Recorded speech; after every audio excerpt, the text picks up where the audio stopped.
नमस्कार, डॉक्टर नवीन surgical oncologist हूँ, cancer specialist Patna cancer centre में। एक पेशेंट का जिनका ऑपरेशन किया गया था, वो पेशेंट को शिकायत भी लगी है रेडिएशन। अभी हम लोग पास आए हैं तो रेडिएशन में क्या साइड इफेक्ट होते हैं वो जानेंगे, खासकर मुंह के कैंसर का जब रेडिएशन लगता है तो, और उसका बचाव का क्या उपाय है, बचाव कैसे कर सकते हैं, कैसे केयर कर सकते हैं, उसके बारे में चर्चा करेंगे। तो देखिए, एक पेशेंट हमारे साथ है जिनका 41 ईयर एज है, 41 साल के बाबूजी हैं, और इनका ऑपरेशन हुआ है मुंह का लोअर सेंट्रल आर्च, मुंह का ये नीचे का पार्ट का ऑपरेशन हुआ है। लिप ज़रा सा बचा हुआ था, उसमें हम लोगों ने वाइड लोकल एक्ससीजन करके ऑपरेशन किया है। और फिर यहाँ बायलैटरल नेक पूरा दोनों साइड का गिल्टी भी निकाला गया, और उसके बाद फिर हम लोगों ने रिकन्स्ट्रक्शन किया है। अब देखिए, रेडिएशन में क्या है, पहले क्या चीज़ सबसे कॉमन क्या होती है जो एकदम ओब्वियस दिखता है, चेहरे का कलर अलग है और नीचे गर्दन का कलर अलग है। तो देख सकते हैं लाइन ऑफ डिमार्केशन इस तरह से बना है, मतलब जितना एरिया को रेडिएशन लगा है तो वो ब्लैक हो गया है, ब्लैकिश हो गया है, और जिधर नहीं लगा है देखिए इधर का ब्राउन कलर है, इधर ब्लैकिश कलर हो गया।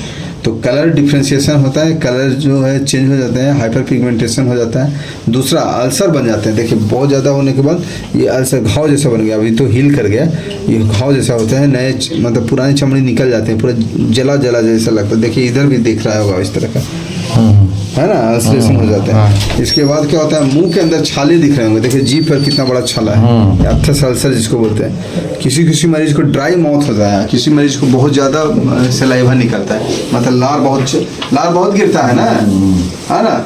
इसके अलावा टाइटनेस होता है, गला में टाइटनेस जैसा लगता है, एकदम जकड़ रहा है ना।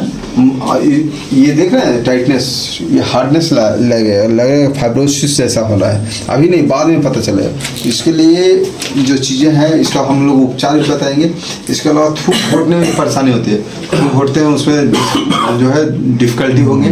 कोई भी चीज़ मुंह से खाएंगे तो बहुत ज़्यादा तीखा लगेगा, मान लीजिए कुछ खाए, हल्का भी मिर्ची मसाला का चीज़ लेंगे तो तीखा ज़्यादा लगेगा, क्योंकि ये बन गया है, अल्सर बन गया है। इसके अलावा कान में सुनने में तकलीफ होता है, दांत में दर्द भी हो सकता है। आपको नहीं हो रहा है, लेकिन कितना आदमी को जब रेडिएशन इस तरफ का एरिया में लगता है तो कान में सुनने में भी सन जैसा आवाज आता है, या गनगनाहट जैसा लगता है, दांत में भी दर्द हो सकता है। इसलिए हम लोग डेंटल चेकअप पहले करने के लिए बोलते हैं, रेडिएशन शुरू होने के पहले। अब इनका सावधानी क्या बरतना होगा, तो सावधानी में सबसे पहले है कि हाइजीन मेंटेन करके रखना है, मतलब साफ सफाई रखना है, ठीक है। अब शिकायत इनका खत्म हो गया तो हम लोग बोलेंगे कि हल्के इनको जैसे साबुन से साफ करने के लिए बोलेंगे तो हल्का हाथ से, बहुत रगड़ना नहीं है, तो क्योंकि सॉफ्ट रहता है स्किन, उखड़ जाएगा, तो उस तरह से रखना है। फिर इस पर मॉइस्चराइजर रखना है, ड्राई नहीं रखना है, ड्राई मत रखिएगा। इस पर मॉइस्चराइजर जैसे अपना होता है नारियल तेल, कुछ नहीं तो नारियल तेल ही लगा लिए, खोपरे का तेल जो होता है उसको लगा दिया, ड्राई नहीं, मतलब सूखा रहेगा तो फिर वो चरचरा करके उससे ब्लीडिंग होने के चांस है। मुँह का क्लीनिंग जरूरी है। मुंह में जैसे बहुत सारे जैसे दवाई दिया कुल्ला करने के लिए, बीटाडीन है या क्लोरोहेक्सिडिन है या और भी है, तो म्यूकोरल है, वो सब चीज़ें तो है, कुलरा है, वो सब तो करते ही हैं। लेकिन इसके अलावा बच्चों का जो ब्रश आता है, सॉफ्ट वाला ब्रश, उसको उससे उस दांत को धोना रहेगा, क्लीन करना रहेगा। और ये जो मलहम, ये जो अल्सर हो गया है, ये सब जितना मुंह के अंदर अल्सर है उस पर जाइटी या केनाकॉट का मलहम आता है, उसको लगाने के लिए बोलते हैं, है ना, लिग्नोकोन और केनाकॉट का मलहम इस पर लगाना है, तो उससे क्या है बहुत आराम होगा। साथ में यदि जलन हो रहा है और थूक घोटने में नहीं बन रहा है तो म्यूकेन जेल आता है, म्यूकेन जेल, वो चीज़ देना है घोटने के लिए, मुंह में ले रखे रहेंगे, मुंह के अंदर जो है अल्सर जो एनेस्थीसिया का काम करेगा, उसके बाद पी जाएंगे उसको, तो म्यूकेन जेल हम लोग एडवाइस करते हैं। साथ में सपोर्टिव ट्रीटमेंट देते हैं। ऐसा न्यूट्रिशन इनको बहुत ज़रूरी है, जिसमें हाई प्रोटीन का जरूरत है, high protein high calorie feed हम लोग अलाउ करते हैं। राइस ट्यूब लगा हुआ है, राइस ट्यूब से ही फीडिंग वगैरह देते हैं।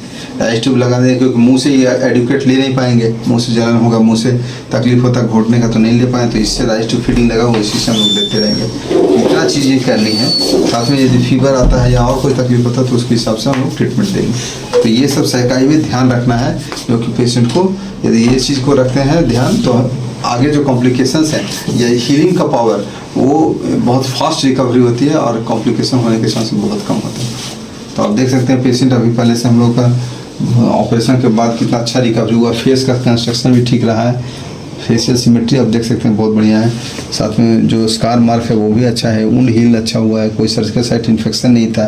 अभी पहले से कैसा लग रहा है आपको इलाज? ठीक हुआ है ना? और सारा ऑपरेशन वगैरह आयुष्मान से ही किए हैं इनका, और आयुष्मान से शिकायत भी हुई है। तो टोटल ट्रीटमेंट कीमोथेरेपी भी आयुष्मान से ही करते हैं। अभी आपको क्या है, ये सब चीज़ें ध्यान रखना है। अभी तंबाकू वगैरह लाइफ में कभी भी इनको नहीं खाना है बिना, ये इस चीज़ का ध्यान रखेंगे। तो बहुत बहुत धन्यवाद कि आपने आप हमारे यहाँ आए पटना कैंसर सेंटर में, जो आकाशवाणी रोड, बेली रोड 27 नंबर पिलर में है।